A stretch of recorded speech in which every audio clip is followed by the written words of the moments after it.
श्री कृष्ण कहते हैं, यह 5 पेड़ पौधे घर में नहीं होने चाहिए, धन खर्च हो जाता है।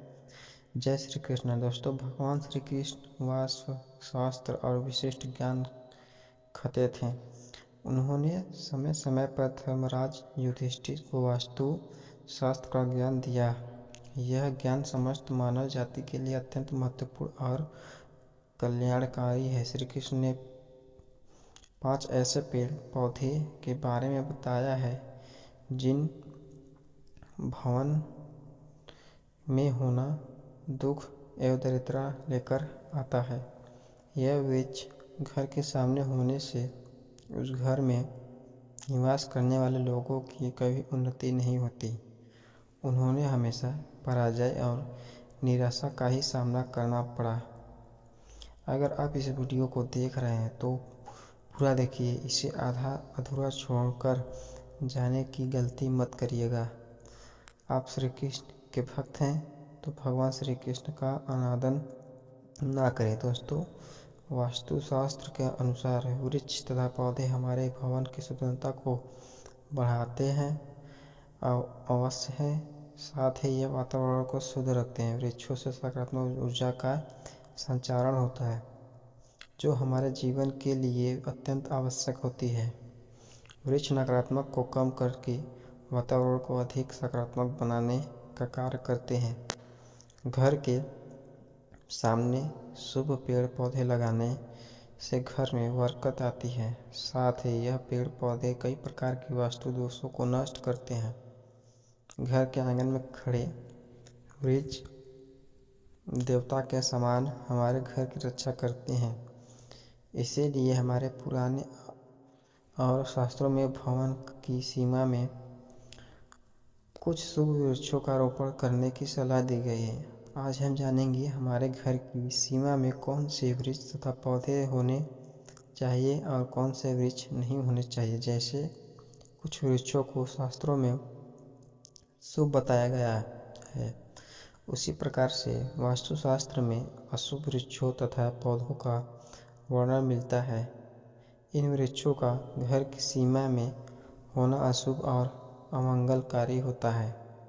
यह वृक्ष घर के सामने होने से दुख तथा दरिद्रता का ही सामना करना पड़ता है। इन वृक्षों के सानिध्य में रहने पर धन का नाश होता है, शत्रुओं में वृद्धि होती है, मनुष्य अपना मान सम्मान तक खो देता है। इसीलिए यदि आपने भी जाने अनजाने में अपने घर के आंगन में अथवा घर के अंदर से वृक्ष तथा पौधे लगाए हैं तो बिना देरी किए उन्हें तुरंत हटा दें चाहिए। सबसे पहली बात है, घर के मुख्य द्वार को हमेशा ही लताओं से, फूलों और पौधों से सजाकर रखना चाहिए। मुख्य द्वार जितना सुंदर और सुशोभित होगा उस घर में उतनी ही अधिक सुखी शांति बनी रहेगी। किंतु ध्यान रहे, मुख्य द्वार पर किसी भी वृक्ष की छाया नहीं पड़नी चाहिए। इससे छाया अवैध निर्माण होता है और परिवार में समस्याएं उत्पन्न होने लगती है। दूसरी बात है, भवन के आंगने कोण में और नेतृत्व कोण में किसी भी प्रकार के वृक्ष को लगाना शुभ नहीं माना जाता है। यह वृक्ष जल्दी ही सूख जाते हैं और अशुभ परिणाम प्राप्त होते हैं। तीसरी बात, घर के उत्तर दिशा में पाम और कनक चंपा पौधे लगाया जाता है तो धन में वृद्धि होती है। चौथी बात, यदि घर का मुखिया व्यापार करता है तो उसने सीमा में नीम और बेल के वृक्ष रोपण करके का पालन पोषण करना चाहिए।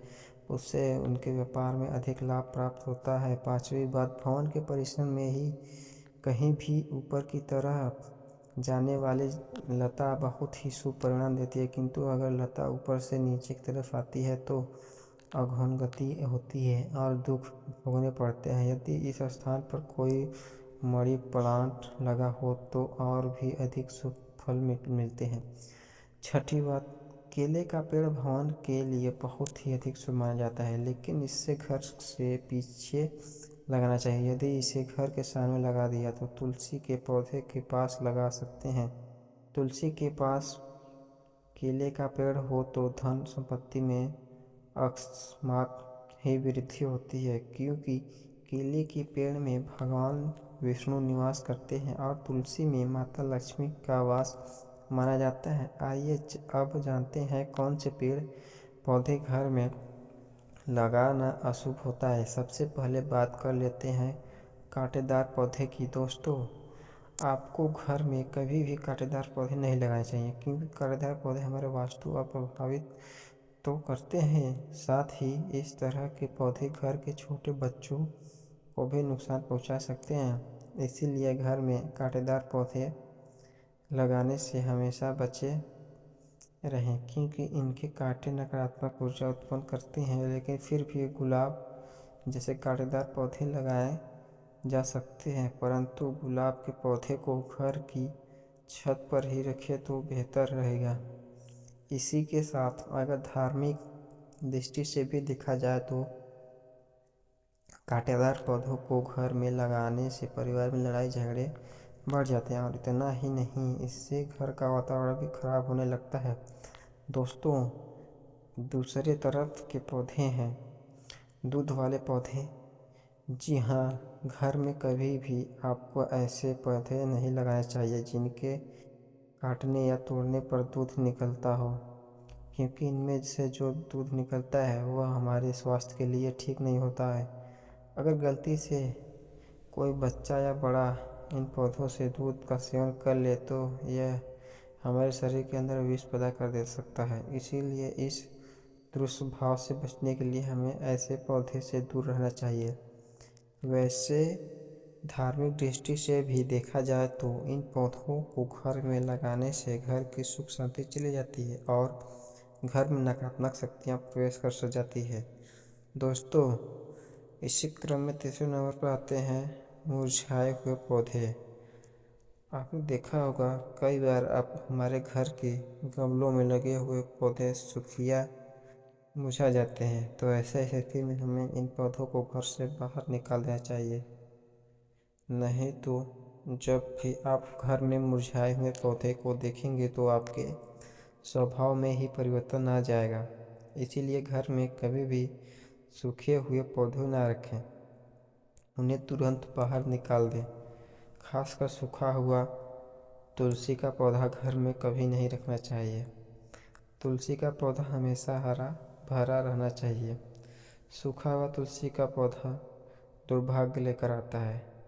शास्त्रों में कहा गया है, जिस घर में तुलसी का पौधा सूख जाता है उस घर से लक्ष्मी चली जाती है।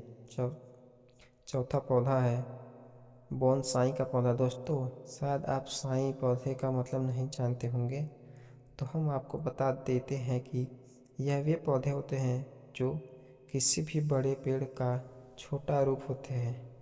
इनकी बगवा को किसी वैज्ञानिक तरीके से रोक दिया जाता है, इसलिए माना जाता है कि इस तरह के पौधों हमारे चारों तरफ की सकारात्मक को भी रोक देते हैं। इसलिए बोनसाई पौधे को ना ही घर में तैयार करना चाहिए और ना ही बाहर से लाकर लगाना चाहिए, क्योंकि वास्तुशास्त्र के अनुसार यह पौधे घर में रहने वाले हर सदस्य का आर्थिक विकास रोक देते हैं। दोस्तों, अब बात कर लेते हैं बबूल के बारे में। आपको पता ही होगा यह एक बड़ा कांटेदार वृक्ष होता है, इसीलिए इसका पौधा घर में लगाने का सवाल ही नहीं उठता। फिर भी कोई बोनसाई करके इसको घर में लगाने की सोच रहा है, तो ऐसा बिल्कुल ना करें, क्योंकि यह वास्तु की दृष्टि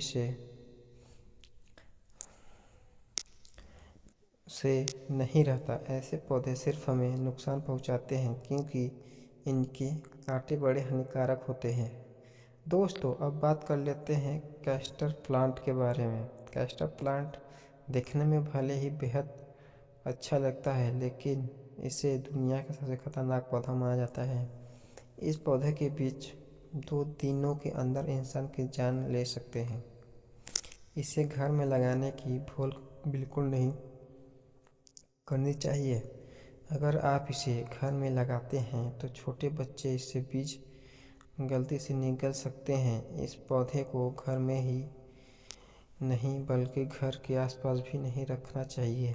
अगर आसपास यह पौधा है तो तुरंत उसे उखाड़ कर फेंक दें। दोस्तों, अब बात कर लेते हैं बेर के पौधे के बारे में। कहा जाता है कि फलों में गिने जाने वाले बेर को खाने के लिए लोग इसे अपने घर में ही लगा लेते हैं, लेकिन यह गलत है। कहते हैं इसे लगाने से घर में नकारात्मक शक्तियाँ आ जाती है। केवल इतना ही नहीं, धार्मिक दृष्टि से भी अगर देखा जाए तो बेर के पौधे के घर में होने से आर्थिक समस्या बढ़ने के साथ ही धन की हानि भी होने लगती है।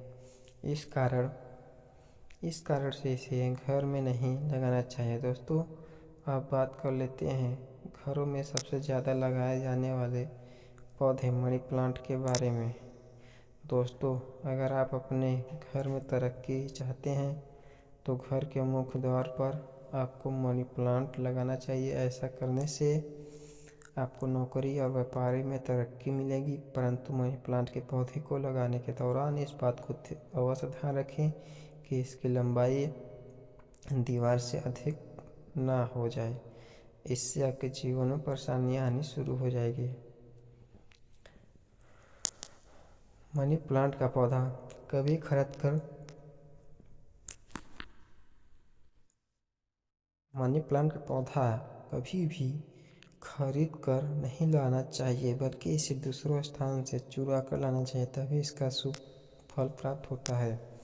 अब बात करते हैं पपीते के पेड़ के बारे में। वास्तुशास्त्र के अनुसार घर में कभी भी पपीते का पेड़ नहीं लगाना चाहिए। ये पेड़ घर के लिए बहुत ही अशुभ होता है।